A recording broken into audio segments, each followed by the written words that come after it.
Total war is all-encompassing. A war without boundary or limitation. In the Second World War, massive armies advanced, confronting whole populations with impossible choices. The manufacture of weapons transformed industry and the workforce. Area bombing campaigns reduced cities to rubble. Sieges doomed populations to starvation. Racial policies sponsored campaigns of genocide. At the heart of this conflict were ordinary people who would reveal both the best and worst of humanity. People whose lives were lost or mortgaged to the demands of total war.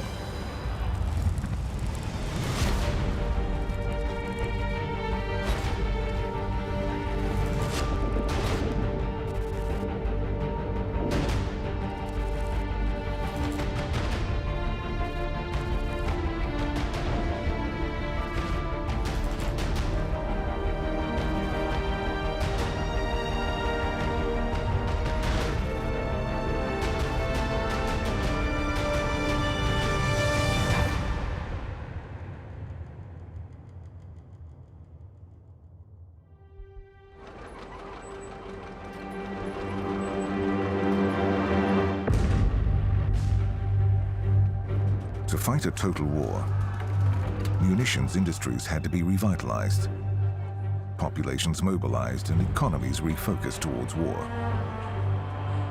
Attempts were made in the 1920s and early 1930s to maintain peace. But as treaty after treaty was violated, it became clear that total war was increasingly probable. By the mid-1930s, nations began to mobilize in earnest.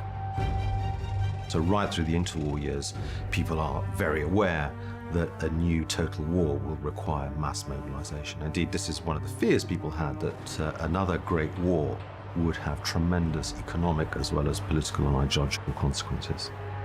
The threat of total war sparked an arms race for ever greater numbers of technologically advanced weapons.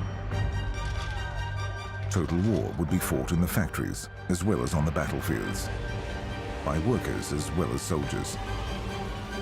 Many believed victory would be won by whichever nation could produce and deploy the greatest number of weapons. This understanding of the strain that total war would put on nations inspired rounds of peace agreements.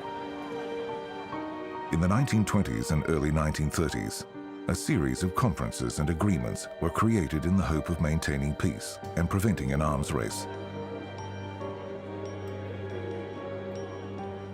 Though some of these pacts met with initial success, the momentum towards total war steadily increased as each agreement faltered. There were high hopes for the disarmament conferences in Geneva in February 1932 and 1933. Representatives from 60 countries attended. But negotiations failed when Germany sought military parity with other Western powers and rejected any plan that didn't deliver it. The hope of a world with fewer weapons was finally dashed when both Germany and Japan withdrew from the League of Nations in 1933. It is now clear that the disarmament conference will not fulfill what is its sole object, namely general disarmament. The German government is accordingly compelled to leave the disarmament conference. One by one, as these numerous promises of peace were broken, total war looked more and more likely. Nations across the globe began to prepare. I think we need to think in terms of what, at the time, statesmen, scholars, military thinkers of all ideological shades thought mobilization meant. And what they really thought it meant at core was the mobilization of the power of the state to affect the economy, markets, to put people in jobs and positions in uniform with ever greater force. Hitler began planning for rearmament as early as 1933, but kept his activities secret from the international community until 1935. Thereafter, as he openly defied the conditions of the Treaty of Versailles, Hitler's path to total war became increasingly clear to the international community. By about 1936, you're seeing the globe beginning to arm. What's interesting is that there was an assumption that those states that had dictatorships, that had state-controlled economies, had a lead in rearmament. The Reich's law for the construction of the armed forces reintroduced conscription, included plans for the expansion of the Navy and Army, with the Army to reach 580,000 men by 1939. Versailles had kept the Army at 100,000. The new Air Force would combine with the Navy and Army to create the Wehrmacht. Hitler's four-year plan, launched in 1936, laid out his aims for rearmament. In 4 years, Hitler demanded the German army must be ready for combat, and the German economy must be capable of war. The heart of the plan was self-sufficiency, or autarky. The German armed forces often talked about having some sort of economic dictator, someone who would come in and subordinate the aircraft manufacturers, the armored fighting vehicle manufacturers, petroleum industry, and so on, to create an independent, self-sufficient economy. Externally, it looked like Nazi Germany was mobilizing to some sort of grand Machiavellian plan, and it was all going to be perfect. And outsiders tended to assume this. So French and British military intelligence assumed that the Germans were doing everything efficiently and beautifully. The truth is, it was disorder and chaos on the inside. One example of such inefficiency was the lack of standardization across German industry. At one point, German factories were producing 425 different kinds of airplanes, 151 types of trucks, 150 different motorcycles. When Germany went to war, this diversity, which made staggering demands on the spare parts inventory, was to prove disastrous. When we think about Goering running the four-year plan, I mean, he may have been once a great aviator, but did he understand the fundamentals of running the German economy? I don't think so.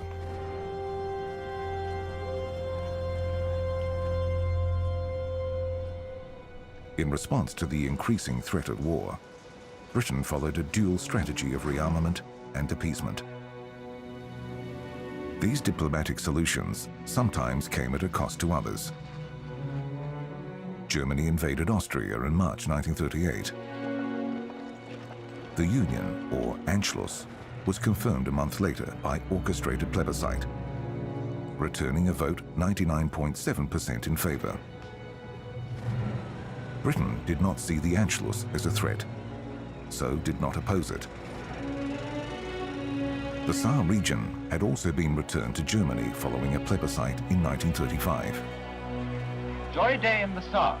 Germany exults in reunion with her divorced province. Hitler was taking tentative steps towards his goal of a greater Germany and finding little opposition. Lebensraum, living space, which meant expansion to the east, must follow. The sacrifice of the Sudetenland in the Munich Agreement was the most cynical example of Britain's appeasement policies in action. The Sudeten region of Czechoslovakia included about 3 million people of German origin. Hitler began planning for the occupation of Czechoslovakia in May 1938. As the situation escalated and war looked imminent, British Prime Minister Neville Chamberlain met with Hitler to negotiate.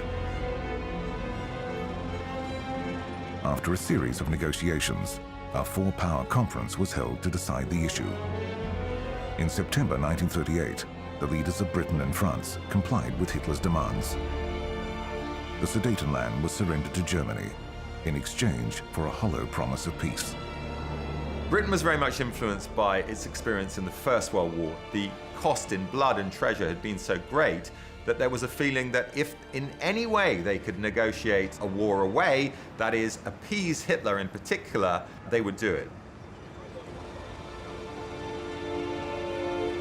The Munich Agreement and the appeasement strategy did not secure peace for our time, as Chamberlain claimed. But it did buy time enough for Britain to continue to scale up preparations for war. What's important to understand about the arms race from 1936 to 1941 is that it's not simply about building up forces, not building ships, not just about building tanks or men. It's about expanding the economic base, regimenting people, and securing the resources you need to wage total war. As nations edged closer to total war, an ever-increasing amount of the British national budget was being allocated to defence. In 1935, the British Royal Navy was the largest in the world, and the Royal Air Force was among the most powerful. It was only the army that remained relatively small as part of a strategy that sought to fight total war at arm's length. What does this mean? It means no conscription, either in the United Kingdom or in the rest of the empire. It means a focus on attacking not enemy armed forces, but enemy populations and enemy industry. The means to do this were what we might call today high-tech weapons, a very powerful Royal Navy and a very powerful Air Force centered on bombing. Now, the aim of this was to achieve offensive power at a low cost, both a financially low cost and a low cost in terms of the non-militarization of British society.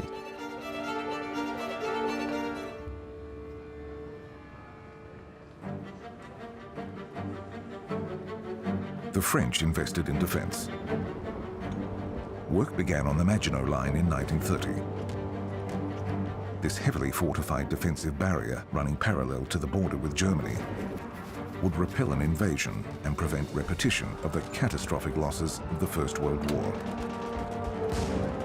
so long as the invaders were obliging enough to come in the expected direction. The Maginot Line was defence-based on the lessons of trench warfare, and in the event would be no match for the mobility of the Blitzkrieg in the war to come. But the French were allied to a country that was, thanks to its empire, a true superpower.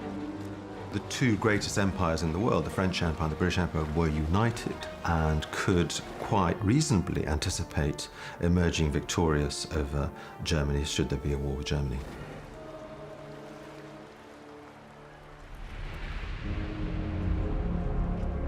In the Soviet Union, Stalin anticipated a future war, knowing his nation was not as prepared as it could be. The Soviet Union expected war for a very long time, and they knew that they were behind. They had lost the First World War. They assumed that one of the reasons they lost was that they were not adequately prepared. By implementing a series of 5-year plans, ruthless programs of collectivization and industrialization, Stalin transformed the Soviet Union into an industrialized socialist state. There's a very drastic appreciation of the potential dangers of living in what they perceived as capitalist encirclement. That is the only socialist country, and the perception was that everybody wanted to invade them. Collectivization gathered individually owned farms into state collective farms. The plan aimed to free laborers for work in factories. The implementation was brutal. An estimated 5 million supposedly wealthier peasants, known as kulaks, were killed or deported. The 5-year plans also nationalized industry and services. A large share of the investment was directed into heavy industry at the expense of consumer goods. This command economy helped prepare the nation for total war. The 5-year plans shattered the lives of millions.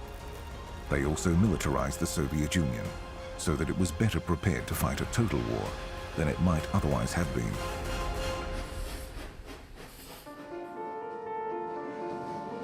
For example, in 1927, the Soviet Union produced only 500 motor vehicles. 13 years later, in 1940, they're producing 200,000.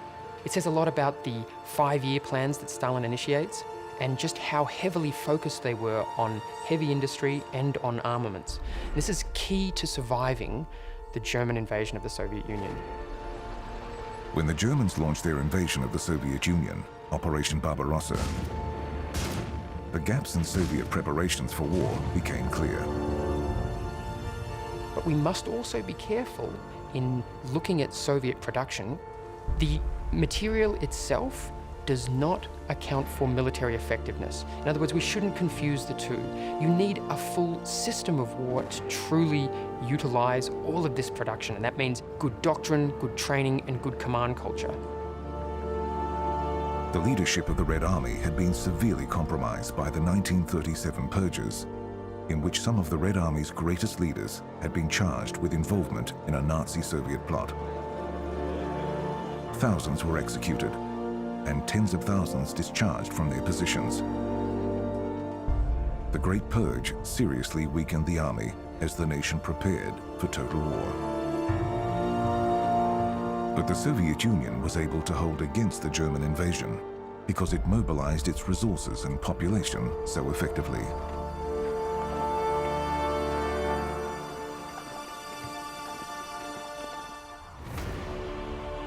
Because it drew the invaders into enormous territory, stretching supply lines. Because the Russian winter was a powerful ally. And because the Red Army did not stop fighting. For the Soviet case, it's, I think, nearly an ideal typical total war. The activities of the state focus nearly completely and exclusively on mobilization to war and on provision of the Red Army, to the extent that they give up a lot of things they had done about controlling civilian consumption, distribution, and basically lets locals deal with it. The United States abstained from mobilizing for war altogether in the 1930s. Weary of European wars and equally wary of bankers and munitions dealers who sought to make their fortunes in war, the focus remained on neutrality for as long as possible. Weapons manufacturers were also reluctant to get involved again. When the armistice came into effect at the end of the First World War, government munitions contracts had been abruptly terminated. Tax laws prevented companies from writing off machines which were not worn out or obsolete. Factories across the country were demolished, including what was at the time the biggest rifle manufacturing plant in the world.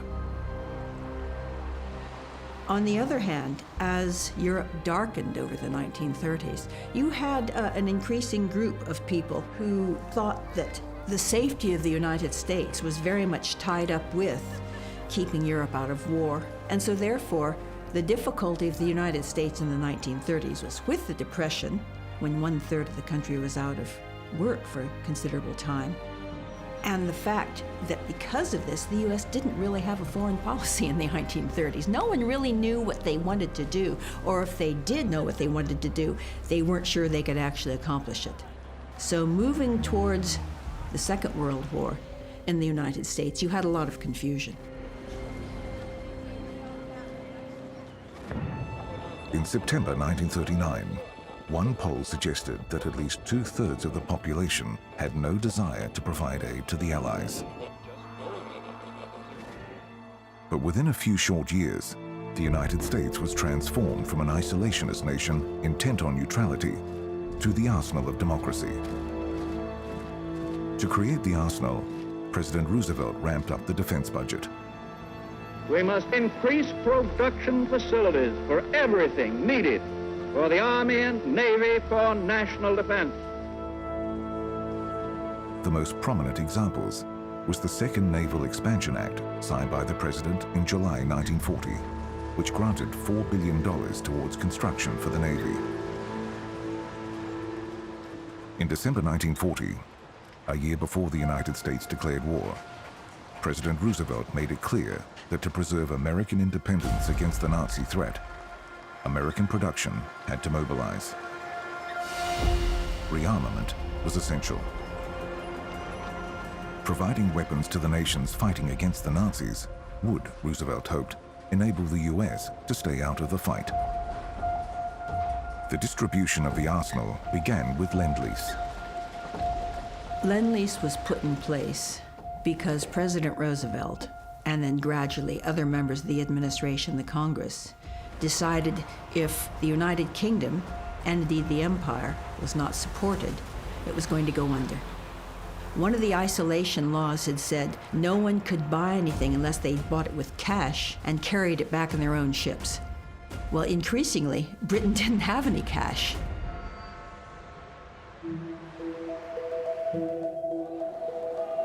Aware of the need to remain neutral in law, if not in thought, President Roosevelt sought a solution. If Britain could not pay for supplies, the United States would lend them with payment later in the form of a consideration rather than cash. US Congress passed the Lend-Lease Act in early 1941. So our country is going to be what our people have proclaimed it must be, the arsenal of democracy. It would have been very difficult for the United Kingdom, extremely difficult, for them to pay for ships, to pay for men, to pay for whatever the accoutrements of war might be.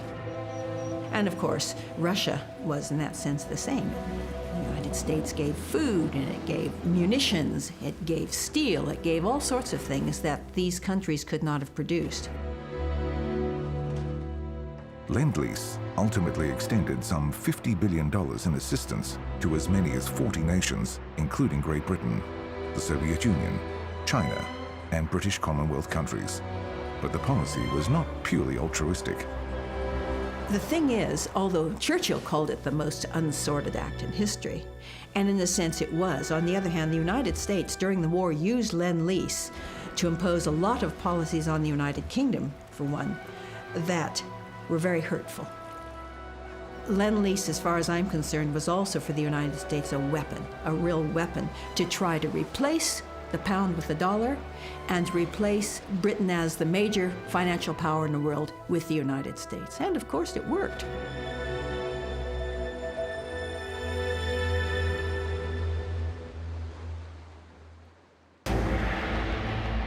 As the arms race developed through the 1930s, the total war to come was, in a sense, already being fought.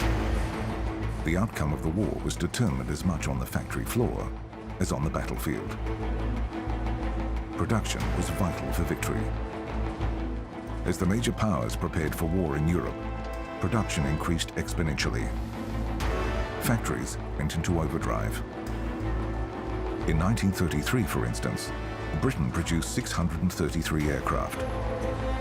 Germany 368, and France produced none at all.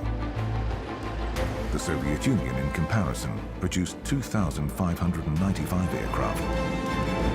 By the last year of the decade, France produced over 2,000 aircraft. Germany had caught up to the Soviet Union's level of production, with both producing over 10,000 aircraft each. Britain produced the greatest number that year, with over 15,000 aircraft manufactured. Once the United States entered the war, its factories and factory workers made a significant difference to the Allied war effort. If total war relied on the factory, the American factories were willing and able to deliver victory. The United States, until after the Second World War, didn't believe in huge standing armies and navies. They could be a threat, and they cost money. So the mobilizing both militarily, in terms of the Navy, in terms of industry, and in terms of manpower, really all began once the United States was in the war.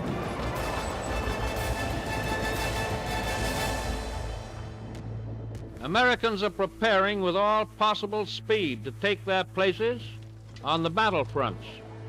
Workers in the mills and the mines are laboring long hours under great pressure to turn out the weapons and the equipment without which the war cannot be won. Over the course of the war, American manufacturers shifted their focus to war production. US manufacturers produced in excess of 300,000 aircraft compared to Germany's 111,000 and Japan's 76,000. American factories produced over 88,000 tanks, contrasted with German output of some 46,000 and Japan's 2,500. The significance of the contribution of United States production to the war effort becomes increasingly clear. Perhaps most startling was the number of military trucks which rolled off the United States assembly lines. some 2.38 million, compared to around 345,000 for Germany and 165,000 for Japan. By 1943, the US was said to be producing a tank every 5 minutes, an aircraft every half hour, and an aircraft carrier every week. When Britain mobilized, it drew not only on its own national resources and population, but those of its empire. This belies the common perception that Britain stood alone against the Axis powers in 1940.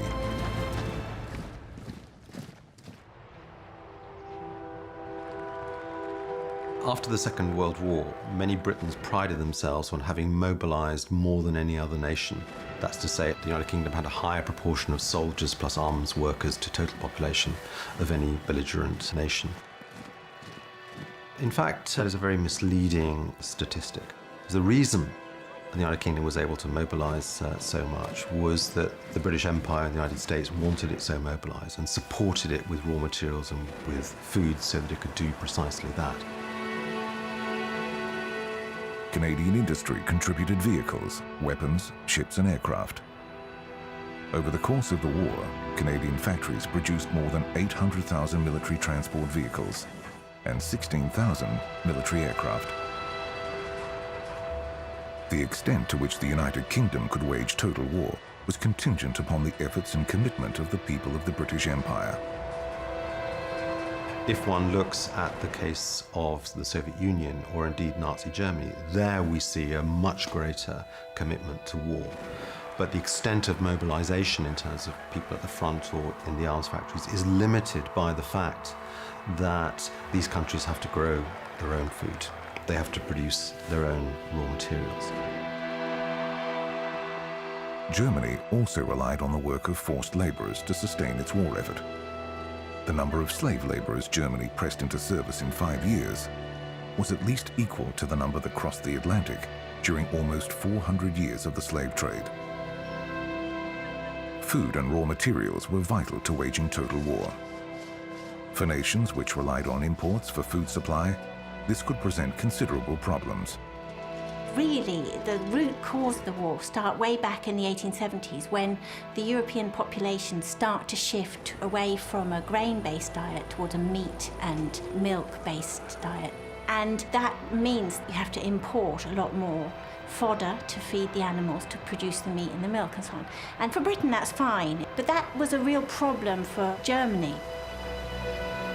In Germany, the raw materials took priority over food supplies. Goering was quite serious when he said, we've chosen guns over butter, because they didn't want to spend money on importing fodder from Denmark or bacon or milk or whatever to feed the working classes. They want to spend it on iron from Sweden to rearm. That makes them aggressive, that makes them look to the east. That's always the plan, that they will invade Russia and take over Eastern Europe in order to grow food for the German population. Access to resources was a great strength for the British war effort.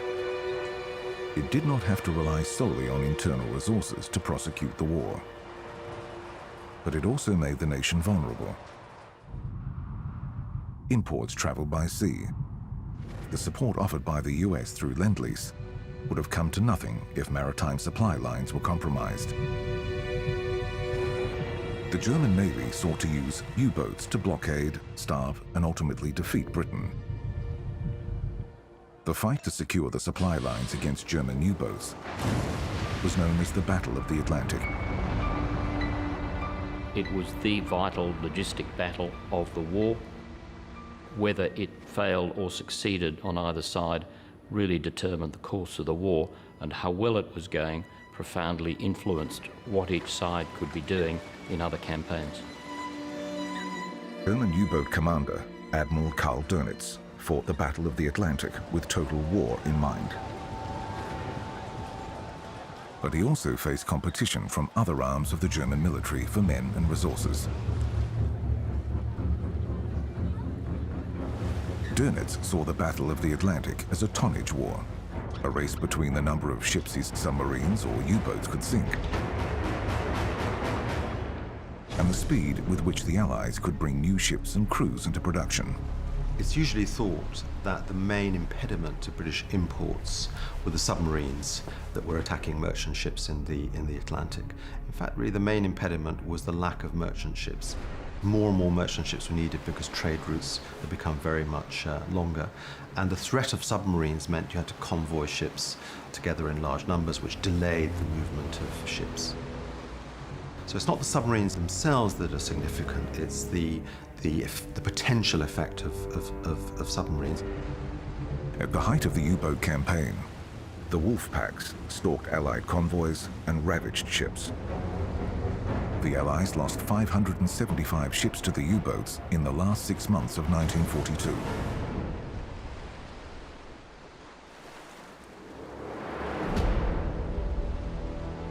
The British understood the dire threat the U-boats posed.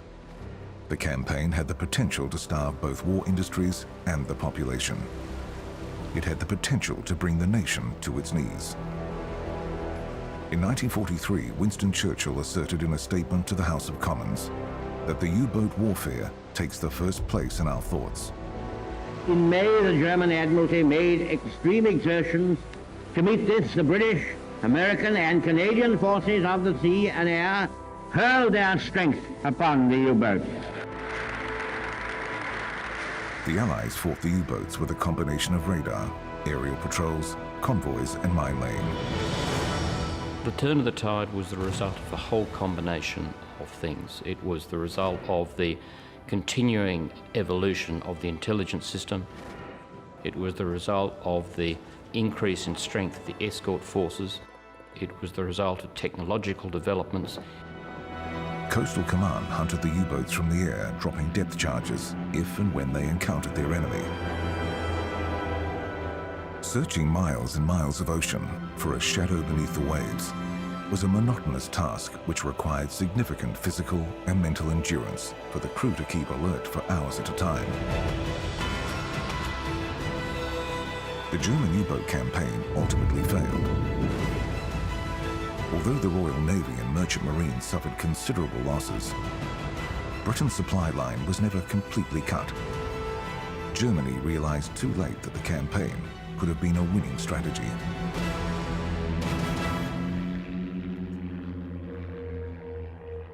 It was a constant battle of offence versus defence and developing technology on both sides. But fundamentally, all these things, together with perhaps the most important, which was the provision of long-range aircraft and air support to the convoys, which created a system which was able to reduce the U-boat threat.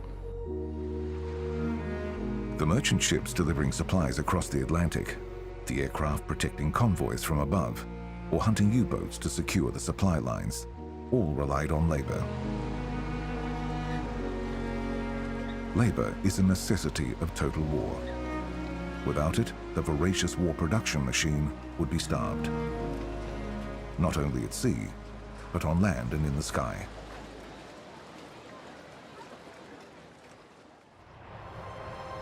Women's labour was vital to the successful execution of total war.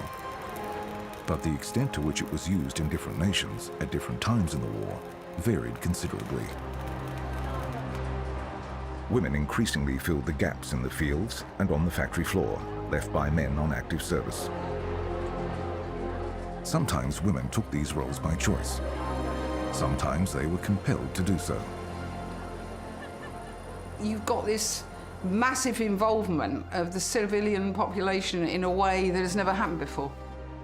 Being a citizen was no longer about just doing your own thing and voting every 5 years or something. It was about, what are you doing to help the war effort? In Britain, the number of women in the workforce rose from 6,250,000 in 1939 to 7,750,000 at the peak of mobilization in 1943. The expansion was not only in numbers, but in the variety of roles undertaken. In the interwar years, women's work had been regarded as unskilled labor. Married women were discouraged from entering the workforce, but now the nation needed them. When war broke out and labor shortages developed, women no longer confined to traditional roles were actively encouraged to leave home to work. They were drawn into manufacturing and agriculture and worked in factories and shipyards across the country. Mining was one of the few fields that remained a male domain. Initially, the British government hoped women would volunteer, setting up War Work Week exhibitions around the country to draw women into employment. But recruitment fell far short of the target set. The exhibition in Worcester, for example, secured 100 volunteer workers.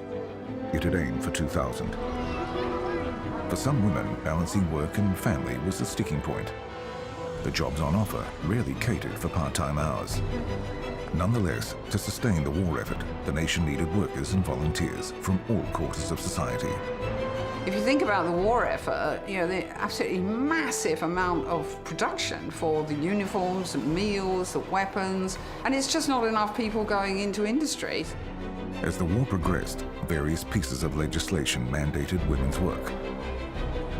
In December 1941, the National Service No. 2 Act was implemented. All single women between 20 and 21 were called up.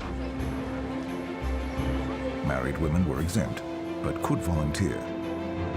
The powers were extended in February 1942 to all women between 20 and 30, who could be employed only through the employment exchange. This, it was hoped, would ensure that their labor was directed to the war effort.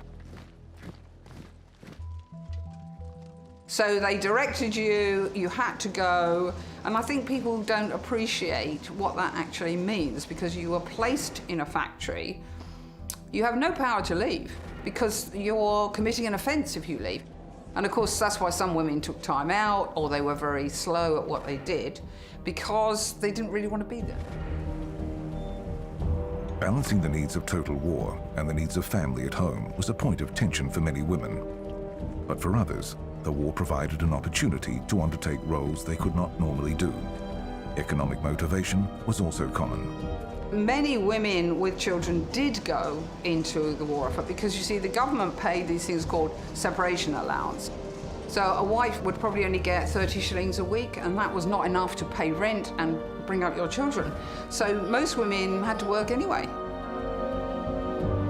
Some women found having to work yielded attractive benefits. Because the government had taken away your civil rights. In return, you got an awful lot. You got factory canteens, hot midday meals for almost nothing. And there were nurseries, masses of nurseries. I mean, anywhere you want them, you can have a nursery kind of thing. So they've got a lot of power. It's full employment. It's not like the interwar years where women were much more deferential and cowed into submission because of in areas where there was unemployment, you know. The propaganda created around the experiences of women on the home front sought to depict in a positive light the varied roles being undertaken to help the war effort. One poster for the Women's Land Army offered women a healthy, happy job.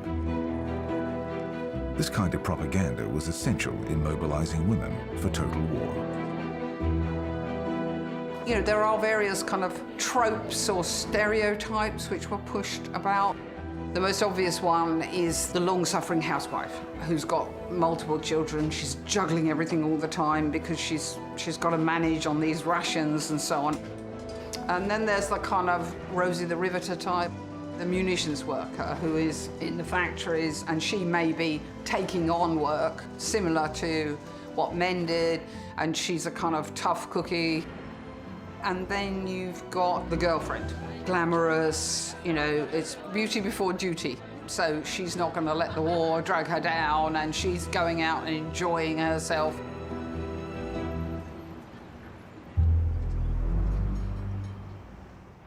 It was in the Soviet Union that the contribution of women to the war effort was the most extensive, both on the home front and on the battlefield. The Soviet Union fought the war on a scale and intensity unmatched by other nations. It fought against a war of annihilation and needed every member of society to work together in defense of the motherland. Throughout the 1930s, as the Soviet Union mobilized, women were actively encouraged to consider themselves equal members of Soviet society. This included playing a role in the military.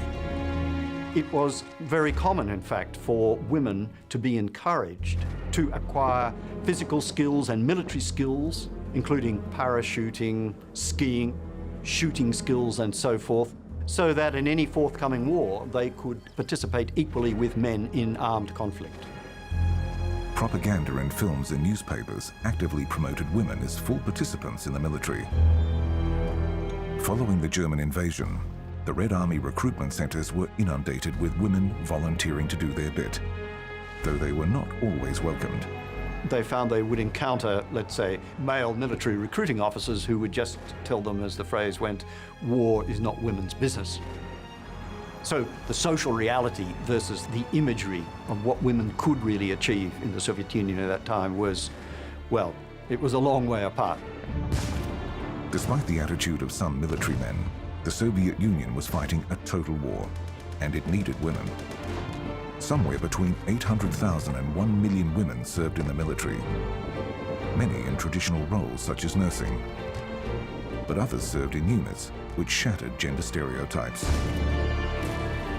In October 1941, with the Wehrmacht at the gates of Moscow, 3 women's regiments were created in secret. They were at the time, and probably still are in many respects, a unique phenomenon in the annals of warfare. Out of that came the best known of those regiments, the Night Witches, Air Bomber Regiment. The Night Witches were all volunteers. Drawn from Moscow State University, they were the educated elite. These women conducted the nighttime air raids where they literally dropped bombs over the sides of these tiny planes.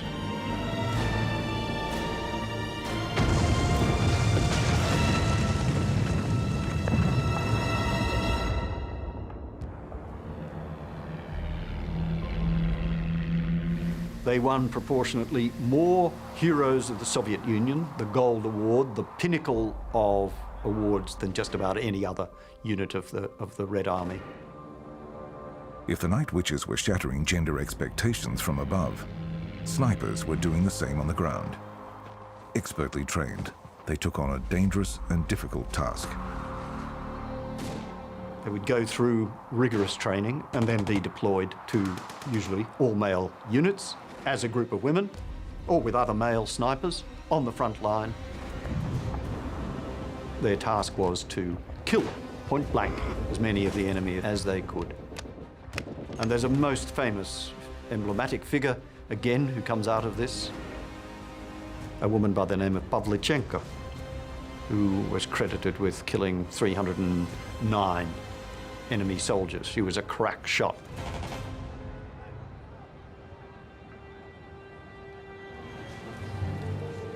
They played an important role in the military, but women's labor was also in great demand on the home front. With 34 million men conscripted into the Red Army, women were needed to fill the gaps. They volunteered and were later conscripted into jobs in the industrial workforce in agriculture, in construction and transport. In contrast to Britain, women soon worked in the Soviet coal mines. By 1942, over a quarter of all coal miners were women. Girls as young as 12 worked in the factories in extremely harsh conditions.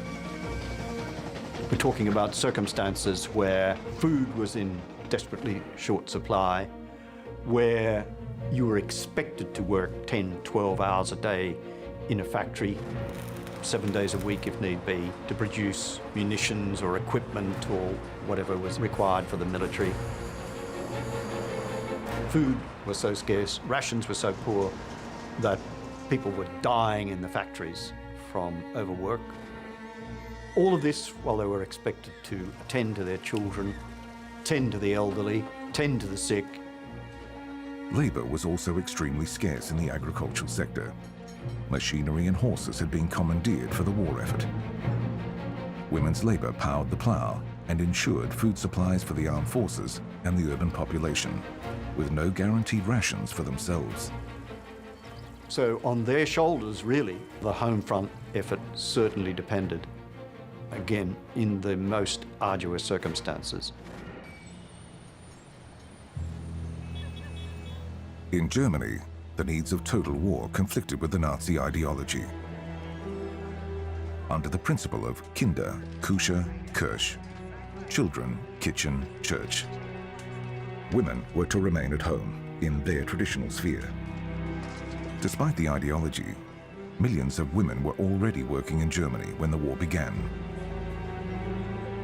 In May 1939, 14,626,000 women were working. The number did not increase substantially. In 1944, 14,897,000 were at work. The impact was less in the numbers recruited than the type of work undertaken. Between 1939 and 1941, the number of women working in heavy armaments increased. Women also drove trains and buses, in the postal service and on the land, replacing men who had been conscripted. They did their year of duty and helped ensure the home front carried on. As the war progressed and the Wehrmacht's losses steadily increased, women were recruited to replace men. But even in such circumstances, they remained within relatively defined gender roles. They worked as typists, as radio and searchlight operators. They were assistants on the AA guns, but they had no military status and they did not fire weapons. In addition to being ideologically driven, this reluctance to fully mobilize women was also reflective of Hitler's broader reluctance to embrace total war. Hitler, interestingly enough, I think, was quite wary about total war. In theory, he was in favor. Goebbels was pressing most for total war. He had some success, but Hitler kept trying to modify having that. And when Goebbels wanted to close the theaters and horse racing and so on, Hitler said, we must leave people entertainment, So Hitler was not a radical in the total war. He went along with it in the sense that he realized that more people had to be mobilized. Hitler resisted mobilizing for total war until July 1944, when it was arguably too late.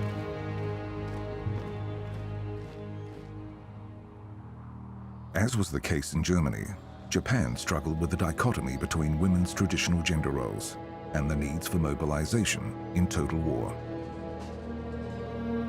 Women were initially encouraged to support the war effort through traditional supportive roles, fundraising and home front groups, and were not mobilized until late in the war. The women and children in Japan are mobilized, but they're not mobilized as soldiers. They are mobilized as supporters of the imperial project. And therefore, unless they're living outside of Japan itself or near the front where they will see what's happening, the news is so winnowed, the news is so carefully constructed within Japan that that sort of history won't have found its way in. Eventually, the demands of total war and mounting losses meant the nation was forced to draw women into the labor market. We do see mobilization of young women who will ultimately, by 1943 and 44, because of labor shortage, be moved into factories. So there is an industrialization of the younger female labor force, and of course moving them from school into the factories where they're making bombs and whatnot. By March 1945, close to 500,000 Japanese women had joined the Volunteer Labor Corps. Societal pressure meant it became difficult for women to resist signing up. Yet women were still encouraged to marry if given the opportunity, and were immediately exempt from service if they did so.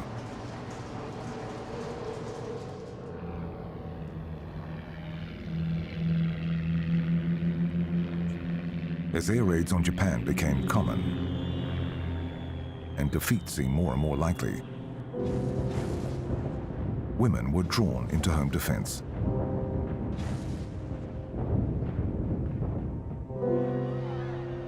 We don't see the weaponization of the female side of the Japanese population until late 1944, 1945, where almost a kind of last-ditch effort will take place, and we see these in the front of magazine covers where women who are literally only armed with bamboo spears or some sort of gardening tool almost are being trained. But one wonders if it's not just for the visual impact or the idea of you need to defend the motherland. If it had actually happened, it would have been an immense slaughter. Whether they were mobilized by compulsion or contributed to the war effort voluntarily, few on the home front could avoid some kind of interaction with a war that stretched across the globe. Although Japan was slow to mobilize women's labor, the mobilization of the economy was more reflective of a total war effort. The amount of the government budget committed to defense rose from 69% in 1931 to 85% in 1944. The extent to which nations mobilized for and fought a total war varied. When resources were scarce within their borders, leaders looked beyond them for raw materials and populations which could feed a total war. Mobilization significantly changed the lives of people at home, but these experiences of total war paled in comparison to those who lived in the path of advancing armies. For those who experienced it, occupation was a brutal shock. Many were killed or assaulted by advancing armies, displaced or forced to flee their homes. Some endured as best they could, and others gathered together to resist the advance of total war.